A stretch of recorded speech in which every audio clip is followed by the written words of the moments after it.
baseball pack. That's an interesting question. If you found gum under those seats, would you eat it? Oh, no, no. Oh God. I do remember though being very, very nervous about having that seat underneath my coat when I left the stadium. Yeah. But it wasn't like it is today. There was no Steiner contract. Yep. There was complete pandemonium. The Yankees had stunk for well over a decade, Lou. Now, did you remove it or was it loose? Did it fall off the truck or? Well, here's the deal. So I sat on it. Yeah. And I was very excited, like all the other Yankee fans at the game. So I would say through a combination of alcohol, which of course at that time I wasn't 21, but the Yankees figured out a way to give it to me, and sheer just will. I remember saying it was like the fifth inning. I said to Nicole, I think the seat's coming off, and she's like, what? I'm like, I think I can get the seat off, and she's like, huh? And so I didn't really think much of it. And as the Yankees looked like they might have a chance to win it, Lou, I was already collecting cards then. Yeah. So I thought this could be like the coolest collectible ever. Yes, so Mr. Steinbrenner, and we've actually sold cards to Hal Steinbrenner before. He collects unopened. I am sincerely sorry, but yet not sorry. I wouldn't trade that experience for anything. If you need the seat back and you want to put it on display, I'm happy to do that. But short of that, no, I don't want to surrender it, and I'm thrilled that I still have it. It was an awesome experience. God, no, I love it. It's a great story. All right, here we go. 10 times on the randomizer. 1978 O-Pee-Chee baseball pack. Hey, what's up, Chris T? Thanks for joining us. Albert, Logan, Brian, Charlotte, thanks for joining us and hanging out. This is the Vintage Breaks PSA show, and we were about to try to find an Eddie Murray rookie who is from the same area as our good buddy Chris Roth. We haven't seen him as much recently, but he is the big-time winner of the 1955 Bowman Mickey Mantle PSA 9. And who possesses that at the moment? Well, we possess that at the moment, but I'd like to have a plan. So, Chris, I'm sending out the bat signal. We missed each other recently, Lou, but I think there's going to be some talks. I don't know if that means action, but definitely some talks. Ready to go, J5? Good luck to James and Manuel. Looks like they have all the spots in this. Just saw a flash.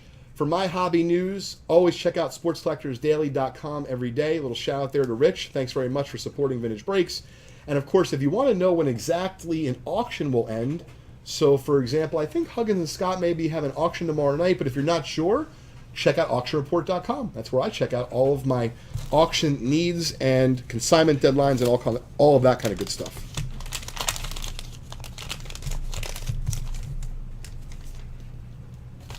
First card will be right here. I have some grass and I have some warning track, gravel or whatever they use from Fenway when I covered the 99 All-Star game. Oh, you do? That's cool. Took a little, yeah. Yeah, listen, exactly. Just, something personal to keep. Absolutely. I'm guarantee you now I'm going to have some sort of email from the Yankees tomorrow. Someone who wants you to believe they're the Yankees. Exactly. I recommend a new show. Someone told me about this show called Sneaky Pete. It is on, I think it's on Hulu or Amazon. Mm-hmm. And, it's from, you ever see Boiler Room with Giovanni Ribisi? No, I know of it, but I haven't seen it. Good movie. So he's the main character. It's a pretty entertaining show. All right, let's get started here. 1978 O-Pee-Chee baseball pack number 53. And of course, if you want to see the previous 52 videos of the packs that we've opened from 1978 O-Pee-Chee baseball, you can find that and more, over 8,000 videos in our archive at youtube.com/vintagebreaks. I don't remember Leroy. That's Leroy Stanton. Oh, Leroy Stanton. Otto Velez, I remember. Ooh, here we go. Hall of Famer. Let's hope for some good centering. Wow, that's a beauty. So we're definitely going to grade this on the house. This is card 3. This is from Manuel. So O-Pee-Chee, Lou, I'm not sure if you're familiar with this. I know a lot of folks who collect O-Pee-Chee hockey are. O-Pee-Chee in general, baseball and hockey, are very hard to find centered. Yep. If we have the T-shirts ready or the bat signal ready with the DNC, we'd flash it right now. Gorgeous card. Congrats, Manuel. We're going to grade that for you on the house. That's a beauty. Nice card, too. Yeah, it's beautiful.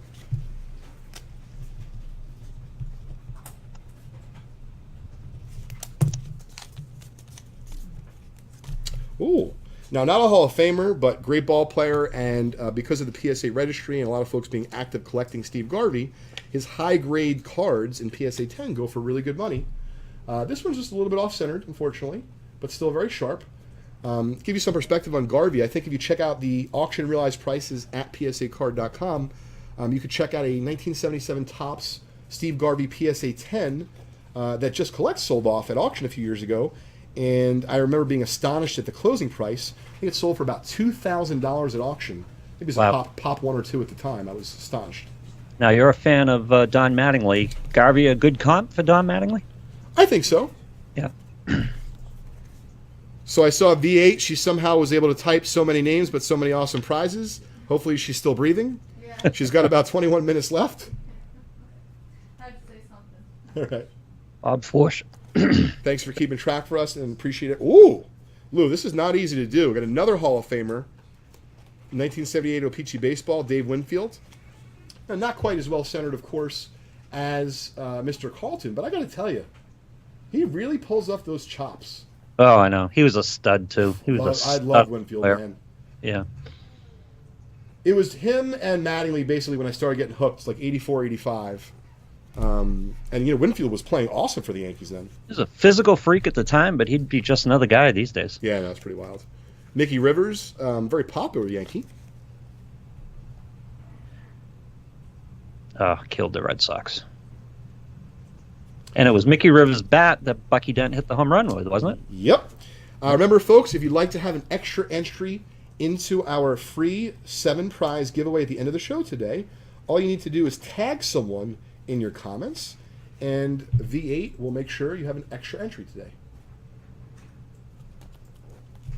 Some really nice, wow. So once again, not a Hall of Famer, but Tony Perez is an awesome ball player. This is a really nice pack. Well, again, since Harold Baines has reset the standard, a couple of those guys should be in the Hall of Fame. Anything is possible.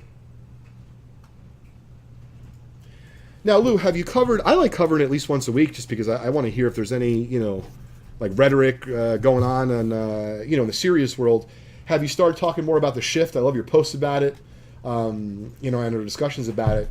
Has it become, is it now no one's talking about it, it's boring, or is it still a hot topic talking about the Major League Baseball shift? The article that I posted was from Fangraphs, which, God, I love Fangraphs, but so they brought it up and brought it to the forefront, but it's a very unpopular view. I've gotten a lot of trouble for it. I've been talking about it for a couple of years now. And it's not because the shift is not